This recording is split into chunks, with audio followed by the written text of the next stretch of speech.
Well, hello, everybody. It is good to see you. I can't see you at the moment, but you know what I mean. It is, what is it today? Is it someday today? Is it any day today? Is it one day today? As you know, we have stopped calling these days by the old names, Monday, Tuesday, Wednesday. It is now someday, any day, this day, that day, the other day. I find it's much better because everything just blends and bleeds into the next, so to speak. So I hope you had a great weekend. Although, again, was it a weekday or was it a weekend? Who knows and who cares? What does matter is that we are together. According to Chloe, today is this day. Okay, well, that's what I was thinking. And my DJ extraordinaire buddy friend through this crisis, Jonathan Scorch Marshall, says, "Go Big Joe." Well, I'm trying not to be Big Joe. I lost a pound. Thanks, after 2 nights of seders and then another night on Friday night, and of course, my obligatory half a bottle of wine every night. I think I'm back in some kind of groove. Bob Farnham says, "Oh, it's Witch Day." So now they tell me.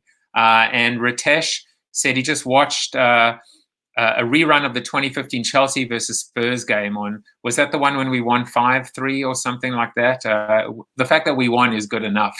I had a great weekend. I went out for a run, and today at the moment, it looks just awful outside. I'm on the 3rd floor in the house, and I was legitimately afraid today. I was legitimately scared that some of the trees outside were going to fall over. They still might. I don't know why I'm like smiling about it. It was brutal. The wind is howling, and I was pretty scared actually. But I had a weird feeling as well, and the feeling was this idea that I complained about the shoes I wore until I met a man without feet. With all the stuff going on with COVID-19. You complain about all the different things, and suddenly I'm like, just give me a day without wind, and that is a victory for me, and that is a good day for me. A day without wind, a day without destruction outside. I was talking to my guest Peter Shankman before, and he was talking about he doesn't want to go out for a bike ride because what if his luck he gets hit by a truck and now he has to go to hospital and there isn't the care or at least the prioritization. I had that when I went for a run. I was thinking, what would happen if I hit a pothole or I twist my ankle? Who's going to help me? Who's going to come save me? What if there's someone running, on the opposite side of the road? Are they going to come and pick me up? No, don't pick me up. Don't touch me. So it's really weird. It's weird what we're going through right now. But this is, sadly, this is the new normal. And it's scary stuff, but it's like what we have to get through at the moment. All right. So, I want to get, I'm going to make sure that I bring Peter on the show sooner rather than later because he is, truly one of the most interesting men in the world. Forget about beer campaigns. This is the man. This week is a busy week. We've got Chad Dick from Eat Big Fish. We're going to talk about the whole challenger ethos. Why is it important now more than ever? My good friend Shiv Singh, who wrote a book called Savvy, we're going to talk about fake news. Really important when a trending hashtag right now is Fire Fauci. We really need to be able to talk about that. And then Jake Thompson is coming on. And a quick shout out via YouTube. I think this is my first comment through YouTube now. Dr. Dave Bombach, Essential Services. At least that's what your wife says about you, apparently. Am I handsome? Wait until you see Peter Shankman, then you will see what handsome is. Let me tell you. Quick hello to Joey DeMont, and Ritesh corrected me. I said 5-3. It was actually 5-2. I remember that game as if it was yesterday. So yeah. So we've got these 3 guys on. I want to talk a little bit about what I did this weekend. So we've been Saturday night is movie night. And it's funny, and I said this over the weekend, that we're not really looking at the new movies anymore because there really aren't great stories anymore. We don't need to see Avengers 8, 9, Endgame, Endgame 2, Endgame 3. We were just kidding. This is the real Endgame. Sorry, I was crossing my fingers, et cetera, et cetera. we entered the escape room online puzzle world, and it's actually funny because it's a company now owned and run by a guy by the name of Stuart Bogarty, who used to work at Ogilvy with me, and now he bought into an escape room, and he just put this online puzzle. And I did it with the family. I think it's meant to take 1 to 2 hours. After 3 hours, we call them for hints. But we had such a good time. He's selling this for $9, for $9.99, under $10. And trust me, I will put the link in the show notes. You guys should do it. It's absolutely awesome if you haven't done it before. And you can always call me and I'll tell you exactly how to get through. So I will be your man on the inside for sure. So birthdays. Yesterday we didn't have a show. It was Easter. If you celebrated Easter, I hope it was peaceful and meaningful for you. I celebrated Passover. Didn't have the show on those days as well. I can tell you it was the most meaningful Passover and the most meaningful Passover Seders that I've ever had. Just the 5 of us, my wife, myself, 3 kids, and you know, we connected with one another. It was really, really special, and I hope your Easter or your Passover was special as well. So on the 12th, we had Marco Anthony. Any relation to Mark? Peter Black, Bill Matthews, Chelsea, Kate, Murray, Dan, Wayne, and Johnny Savan, a buddy of mine from school in Cape Town. And then today, happy birthday to everyone celebrating birthdays today. Rich and Michelle, Liz Reuven, Nancy, Chris, Allison, Laurence, Cornelius, Sam, Jennifer, and Tamar. Just remember, as long as we are staying at home, that doesn't mean we have to be alone. We are truly all connected, and we have each other's backs, even if sometimes we feel maybe corporations or brands or the government doesn't as well. So we always talk about numbers. These are the numbers. Something interesting has been happening through Johns Hopkins is they're not showing the recovered anymore. I think there's still issues with respect to methodology and testing, etc. But what they are doing now is they're showing the total number of tested in the US. Because let's be clear and let's be honest, US is the epicenter of this entire virus right now. So we're up to 1.8 million cases globally, 117,000 deaths. Over the course of the last day, it looks like those numbers have come down, but I have a feeling it's just probably because of reporting, because those numbers seem radically lower. I'm trying to look at trends, green trends and red trends, to see what's going on. As far as the US is concerned, again, the same thing, right? The numbers seem a little bit too low, so we'll see what those numbers state tomorrow. But what I am now starting to track is tested. So according to this, another 132,000 people tested.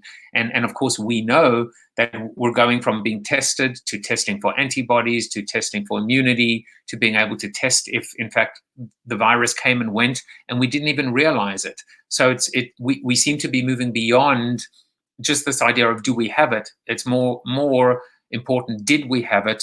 And can we return potentially to the workforce? There's one more data point that I just wanted to share with you as well, and Johns Hopkins is starting to show this as well. These are the daily confirmed new cases, 5-day moving average. And I think if you needed any proof where really the eyes of the world are looking right now, it is the US. It's incredible.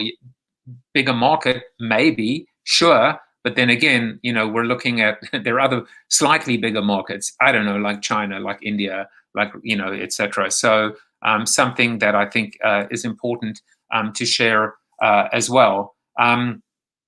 One more thing, actually 3 different friends sent me this article that appeared in Medium called Prepare for the Ultimate Gaslighting. Something that I think really speaks to, you know, my neck of the woods, right? The role of brands, messaging, propaganda, or maybe I should say proper brander in a sense, but all of the messaging that we almost feel we're going to need to see, or the messaging that's going to come and try and convince us that everything is normal, that everything is okay, that everything is back to normal, and how we're going to be able to deal with that, and what is real and what is not real.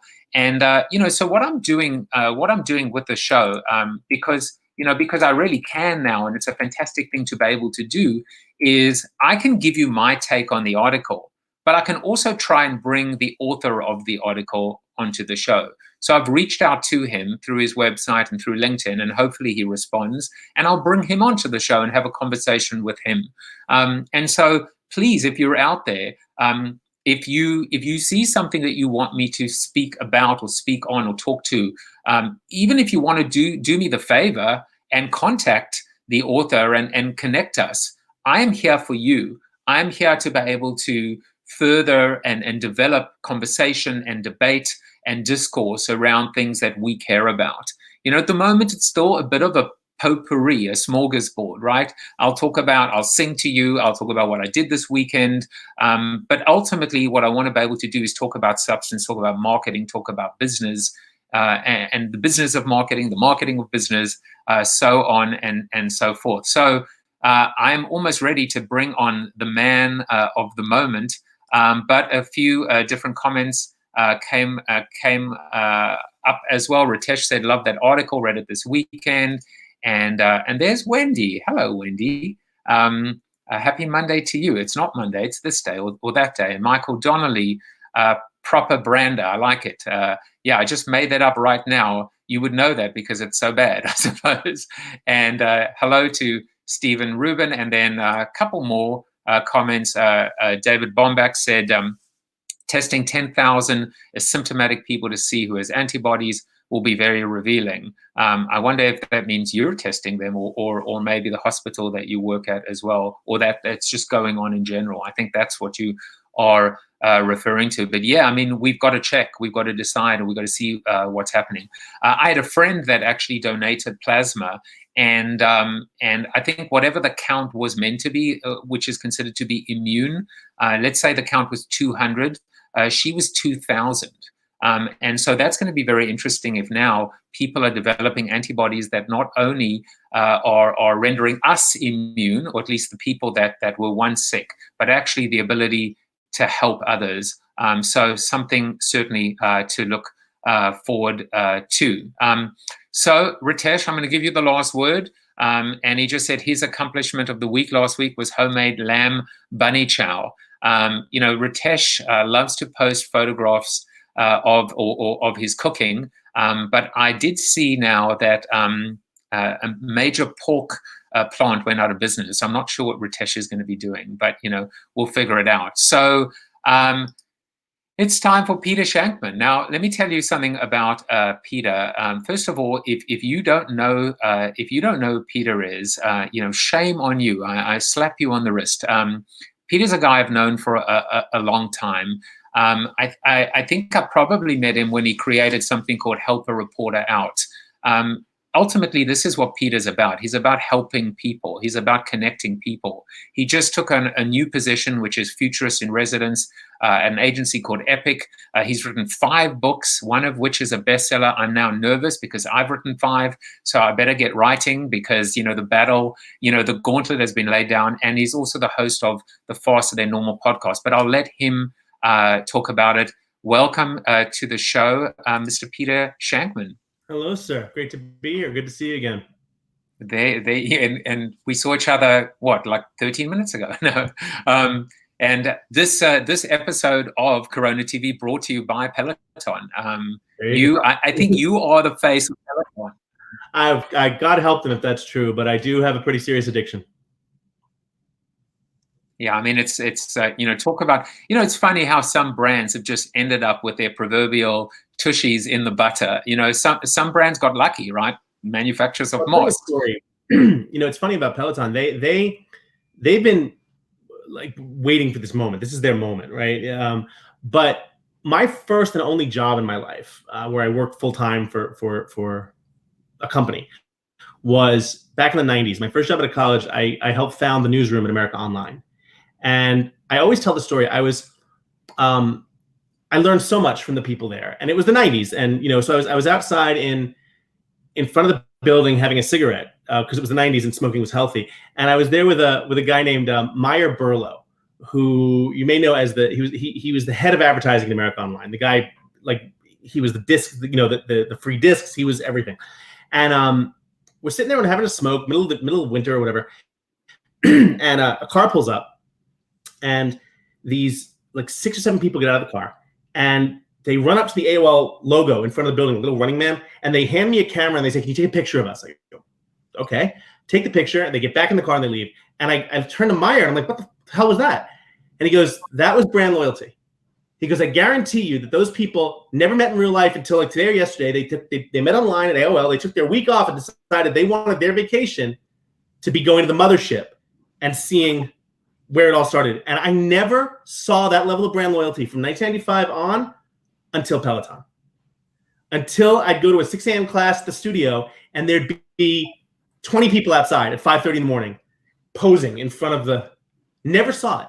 So they've been prepping for this moment. This is their pinnacle. They've been prepping for this for 3 years, 4 years. I got my bike 3 years ago now. So yeah, they've been, it is a lot of right place, right time, but these guys have a brand loyalty level that I haven't seen since AOL.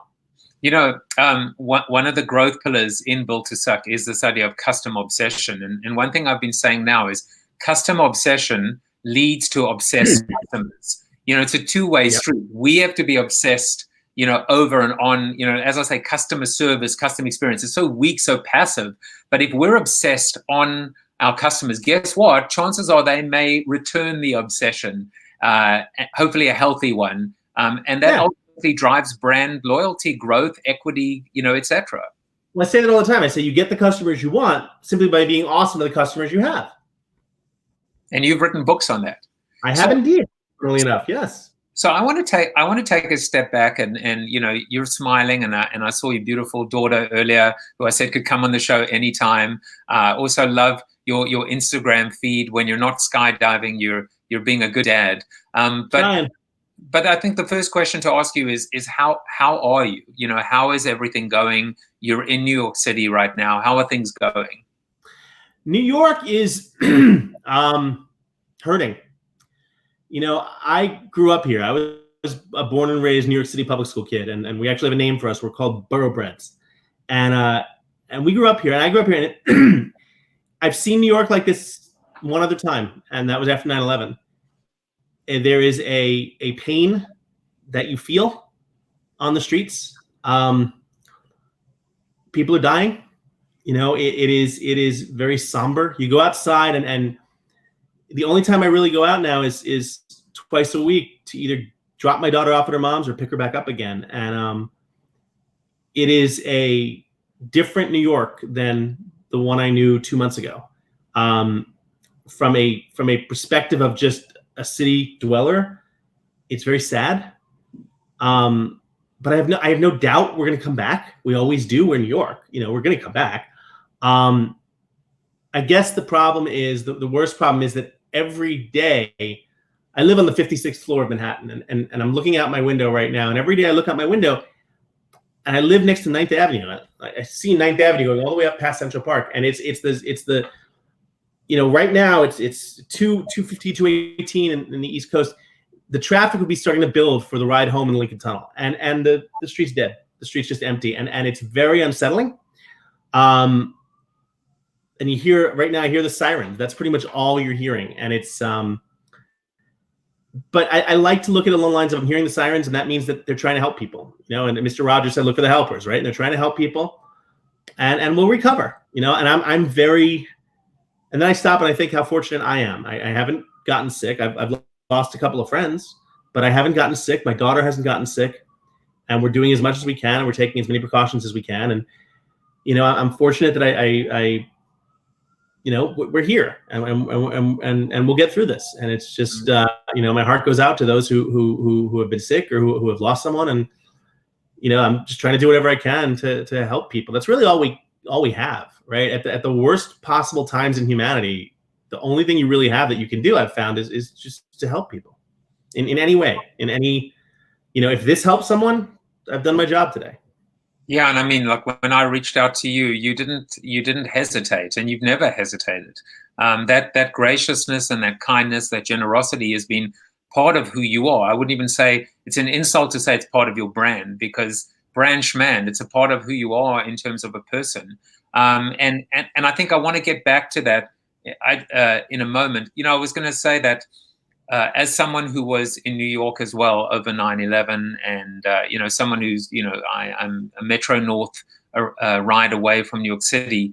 It's funny how when you talk to people when you're walking, you're on your AirPods and you hear those sirens, and they were annoying before because they're like, oh man, I can't even hear myself because of those sirens. Now there's something so eerie and somber about them because you know exactly what's going on. But I love the way that you've kind of looked at them saying someone is being helped right now, or at least there's an attempt to help them.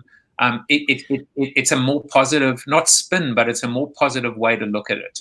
And you know what else? Every night at 7 p.m., we all open our windows and we shout and we scream, and it's part stress release and part thank you to the first responders. And as long as I keep hearing that every single night, it makes the sirens a little less jarring, because it means we survived another day and that people are still,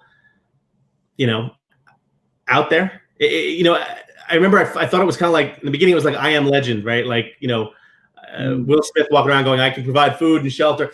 I don't think about it like that anymore because we're all still here. We're just kind of invisible. And every night at 7 p.m., we let everyone know that we're still here, and it's one thing to be online talking to you and be on Twitter and be on Facebook, but it's not the same thing as looking outside and not seeing anything. So every night at 7 p.m., it's this flood of relief. Everyone's still here, right? People are still here, and the city is still, there's still people in the city. And I will, that being said, and I try to always look at the bright side, but I will say if one more goddamn person posts a picture in their feed of them at the damn country house in Connecticut or the Hamptons, whatever, I'm gonna lose it. We're riding out this problem. I'm like, shut up. We don't have houses.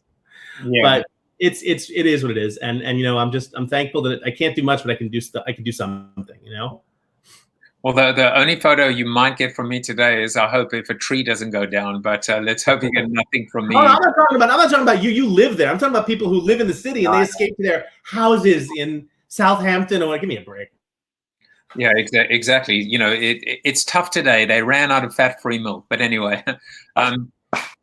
So I wanted to. It was so funny. I sent you like a very loose discussion guide, and I said, "There's no way I'm even going to look at it," which I knew I wouldn't. And I knew it wouldn't. Yeah, exactly.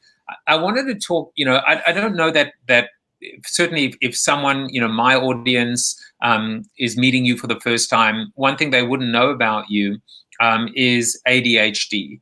And you're the host of a podcast that talks about it, and you've written about it. You've and you've been an open book, and you've helped so many people. And I just wanted I wanted to ask you to talk a little bit about mental health during this time, and how you've coped and how you've turned this into a superpower for yourself in terms of how you think and how you act and your age. And maybe just talk a little bit about how you've coped during this time and how other people are coping in this time of being isolated and being separate. Has it been all bad, or has there been maybe some good that has come from it or through it? There's a lot of stuff in there, I know. No, it's fine. It's a valid question. I've had it's funny, in some weird way, I'm lucky because all of the things that everyone is just starting to learn how to do, I've been doing for years, right? I've seen more people say, "Oh, thank God I can exercise in the morning now," or I wouldn't have. I'm like, that's literally at some point over the past 10 years, that is the only thing that has kept me alive. Like, not even joking, like it's kept me from taking my own life, right? It's like the concept of managing your brain is a million times harder than you will ever have to deal with the concept of managing your weight or your physical attributes or anything like that. I mean, I just got off. I just did a 20-minute ride before we spoke because I wanted to have what that gives me, and I wanted to have enough of that for this ride. For about 4 years now, I've started off my morning. I have automated lights, automated shades. My bedroom, my lights come on around 3:15 in the morning, and my shades go up around 3:30. So by 3:45, I have my bedroom is lit with quote unquote sunlight from Sylvania Lighting, and then I immediately get on either my bike or my treadmill, or I go outside and I run. depending on the day. And the reason I do that is because exercise for me gives me the dopamine, the serotonin, and the adrenaline that people with ADHD lack. ADHD, the hyperactivity disorder part of ADHD, is not that I'm looking around because I'm bouncing off the walls. When I'm not focused on you, or I'm looking at something else, or I'm staring out the window, or I'm saying, "Ooh, shiny," my brain is subconsciously looking for something to excite me, to give me a hit of dopamine so I can focus again. Your brain, if you don't have ADHD, a person with ADHD, their brain just releases it. They just make it. Oh, you need some more dopamine? Here you go. We don't have that.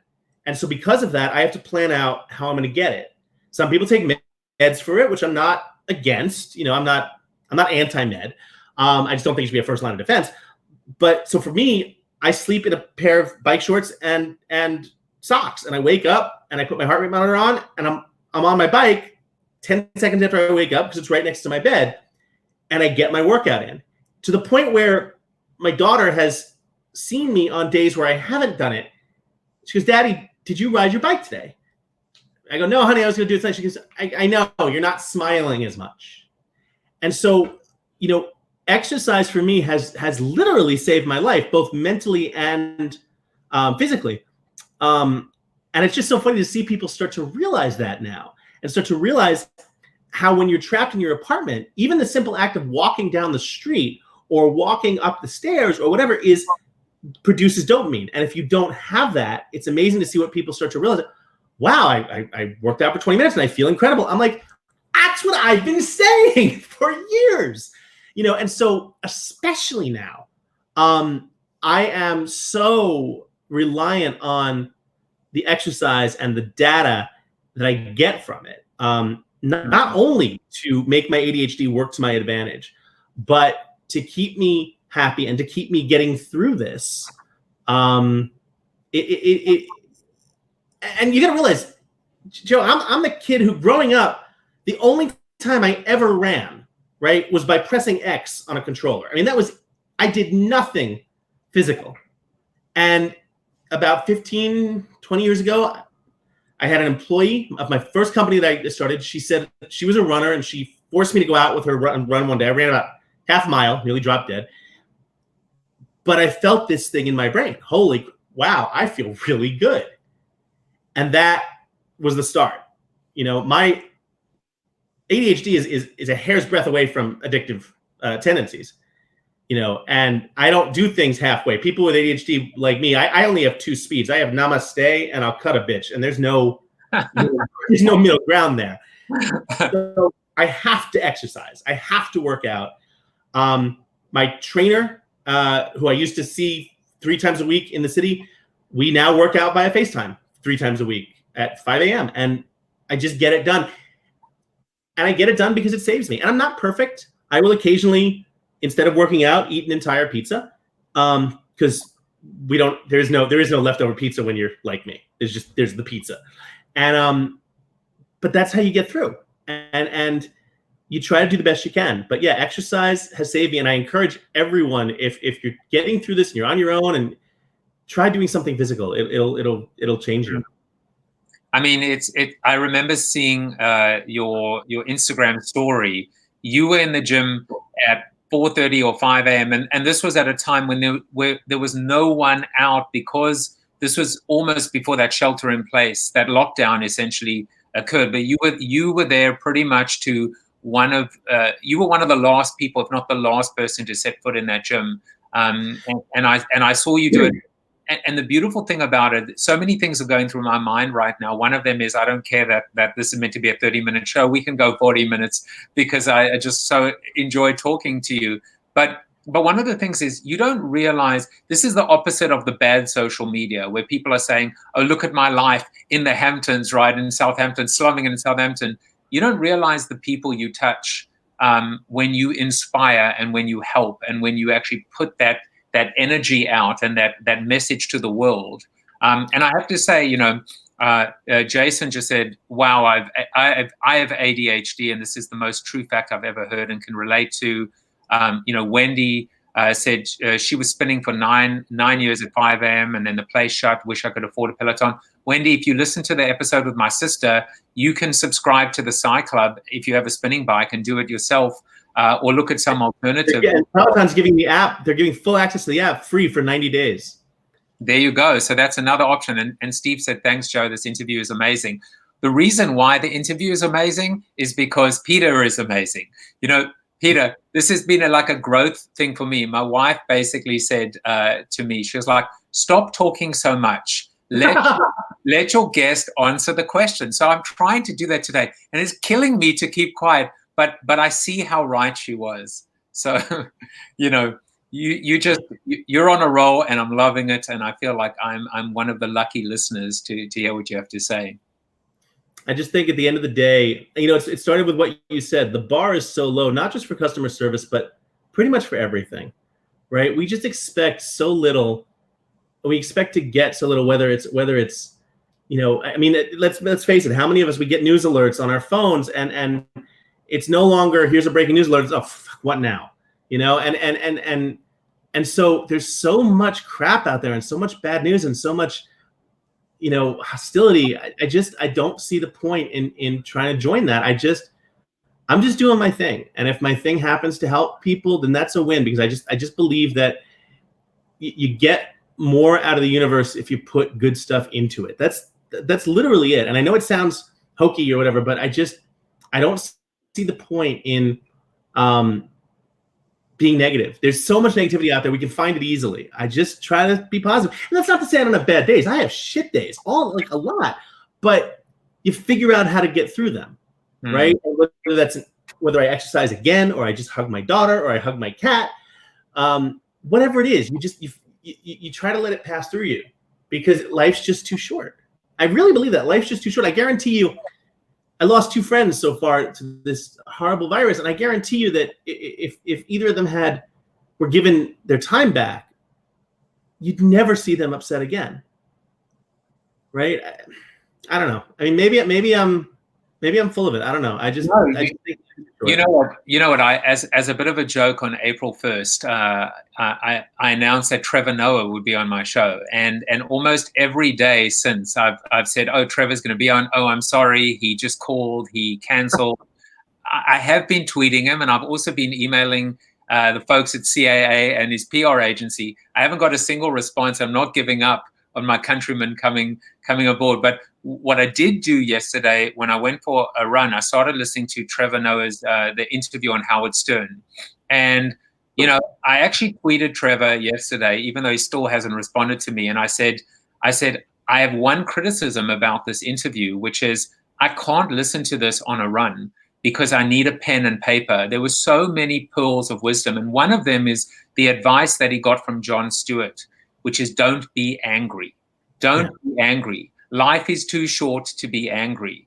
And by him not tapping into that anger in terms of political commentary, it has allowed him to find the joy and the humor, and to be able to kind of find his path and his journey and build the audience. And I recommend anybody listen to that interview. I mean, besides the fact that I've also tweeted Howard Stern to come on, but I'm still waiting for that as well. But I mean, it's exactly what you said. Life is too short to be angry anymore.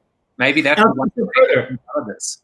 I'll take it a step further. There are so many people out there who are, that if you're just slightly better than that, you're going to win all the things, right? I talk about my M&M's trick on the airplane. You know, back when we all used to fly, I don't get on an airplane without a 1-pound bag of M&Ms. And when I get on the plane, I give it to the lead flight attendant, who's very confused until she realizes that I don't want anything. I'm just giving her M&Ms. And then she proceeds to share it with the rest of the flight crew. And then 300 more people board the plane, and they're all greeted by smiling, happy, chocolate-filled flight attendants. And I've just upgraded the entire flight for everyone, and it cost me $10. And if that's to me is one of the best things I can put out in the universe every single time I fly. And it's so easy, right? And if that's all it takes is a $10 bag of M&Ms, think about how low the bar must be, right? So the simple act of a smile could be more than most people get all day. And so if you can't do that, why are you here? Yeah, exactly. And people are so engaged right now on Facebook. Michelle Stearns was waving, and and Jonathan jumped on the hashtag Where is Trevor? David Almano, all the way from Chicago. Hey, David, my Las Vegas workout buddy. I think I need David on the show as well. You totally need David. David and I had a funny story in that we were at the Adobe Summit last year as Adobe Insiders, and we get to the gym at like 5:30, and it's the only place in the world where the gym doesn't open until 6 is Las Vegas. And we're like, what kind of a world is this where the gym doesn't open? We realized because they can't make money in the gym. Finally, we were actually, last night, my wife and I had virtual cocktails with our friends, with the Bombacks. Dave was commenting earlier through Zoom, and we were actually talking about what the long-term implications are going to be in Vegas. Like, will Vegas even reopen? We kind of had some, jokes, which is, someone on a poll, I guess they'll be wearing a face mask. They won't be wearing anything else. But we're like, this, how it's gambling, porn, and direct marketing that are always first to innovate. So I guess they'll figure out a social distancing solution. But in all seriousness, I mean, it's, this is an entire city, an entire industry that's going to have to adapt and evolve. Don't ask me why, but I have several close friends in the adult industry, and I can tell you that they are not at all concerned. They're going to be coming back with a vengeance. That is, the things I would worry about most would not include porn or Vegas. There you go. So by me being a little quiet today, my wife has just commented saying it's working. So, happy wife, happy life. Joey said, you're amazing. Thank you. And I mean, did you need to be told that? But no, I'm kidding. The more ADHD you have, the more imposter syndrome you have. So it's certainly always nice to hear. And when thank you, Bob. You're awesome, so transparent. And my friend Lauren Kaplan said she needs a Peloton as the thought of a spinning class with 40 people schwitzing and exhaling in a small room terrified me. I guess that's the new escape the room right now. So one of the things that's really interesting is that when I get off the bike, I realize that I've done just as hard of a workout, but I'm not surrounded by 40 other sweating people. And the irony is that 6 weeks ago, we couldn't have cared less, right? So, but that point gives me hope, because the fact that we couldn't care less 6 weeks ago tells me that we're going to get back to a point eventually where we're not going to care again. So either we're going to have a vaccine, I'm talking maybe a year, maybe more, but we're going to come back. You can't, it's not like people shoved exercising in groups down people's throats and forced them to do it. There was a connection there. People took it because it made them happy. They liked being with other people. We're social creatures by default, most of us. And so that's not going to simply disappear. It can't. We're going to see a very large switch to digital and to being able to work, to exercise in groups by ourselves, right? If I were buying, and I am buying stock, if I bought more stock in Peloton, I have no connection to them other than the fact that I love them and they know who I am, and I own some of their stock. But I've been buying their stock nonstop. I've been buying Amazon stock nonstop. The companies I'm interested to see what happens with are companies like Dave & Buster's, right? Dave & Buster's is not a mandatory thing. Exercise is mandatory in some capacity. What's Dave & Buster's going to do, right? Disney Plus estimated 60 million subs in 5 years from when they launched 6 months ago. They're hitting that number next month. So, there are a lot of winners here. And a lot of people are going to have to shift. And a lot of companies and tractions are going to have to shift. And I think it's doable. I really do. From a business perspective, the coolest things ever and the biggest companies ever all came out of situations like this, right? If you look past what came out of the 2008 financial crash, if you look at what came out of 9/11, it's a question of getting situated and looking past this and saying, okay, where are we in 3 months, 6 months, 12 months?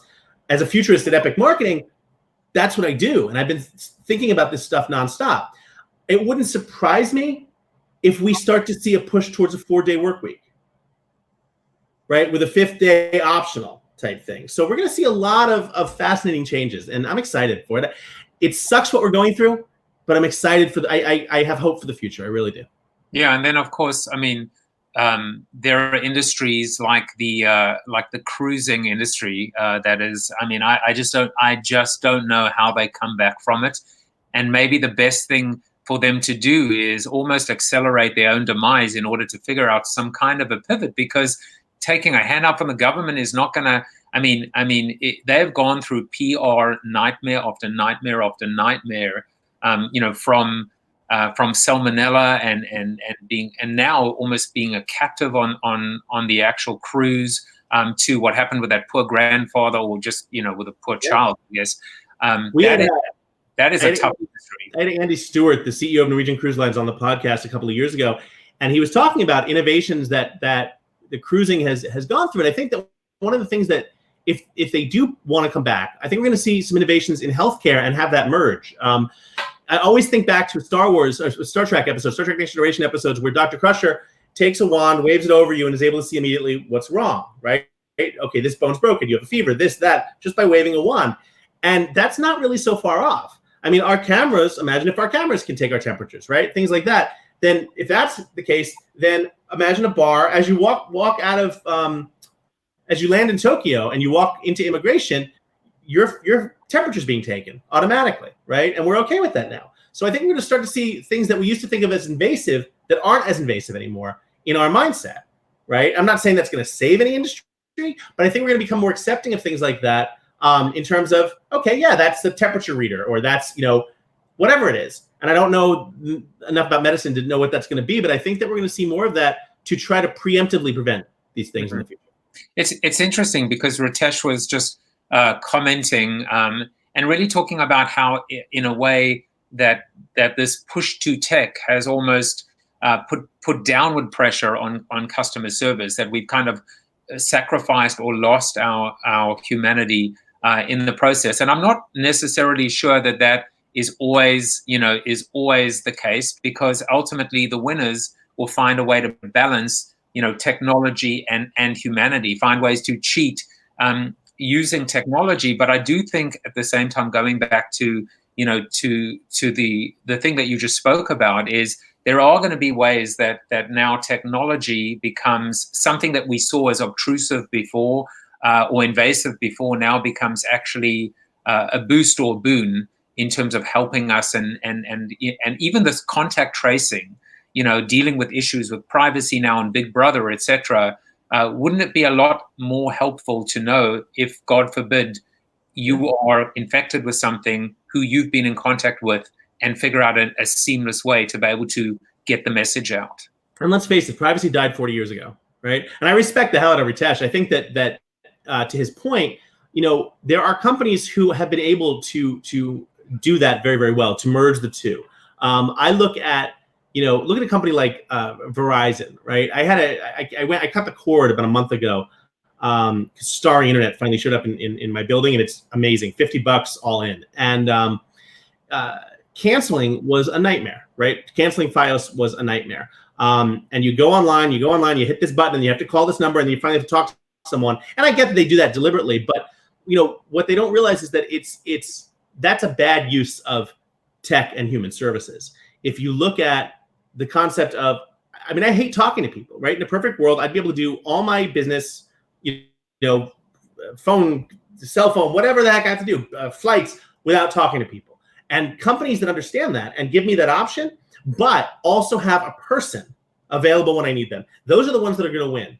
I don't mind if you go all digital. Just make sure that when I specifically have a problem, you're there. Do that together, and you're going to have a win.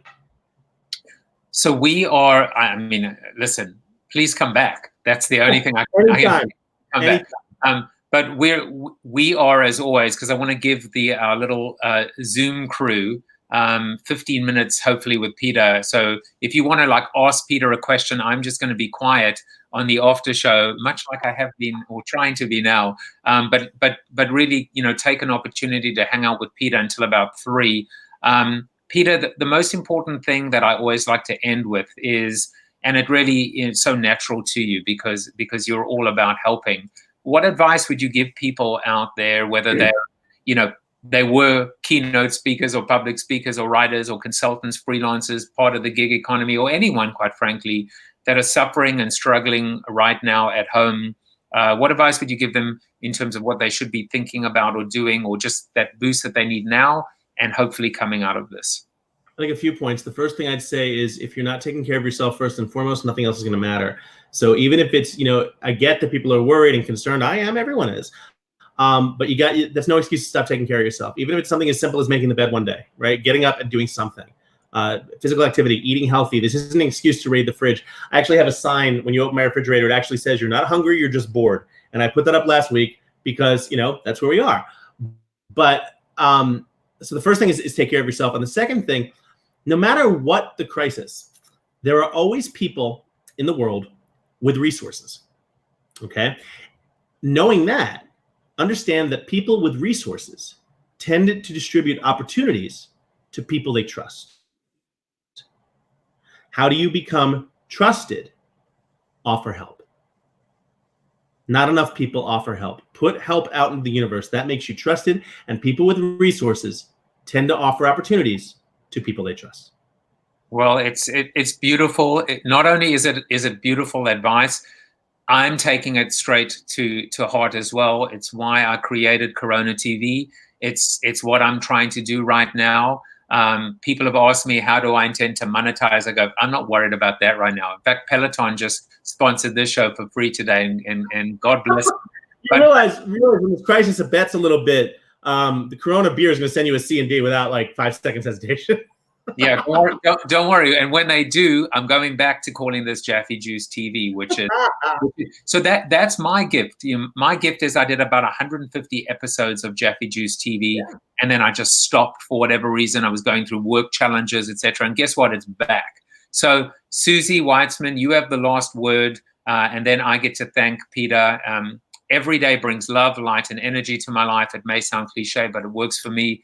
I have no doubt that Peter has brought that same love, light, and energy to all of our lives. Peter, thank you so much for coming in and being a part of this. And hopefully you'll spend about 50 minutes with us on the Zoom link.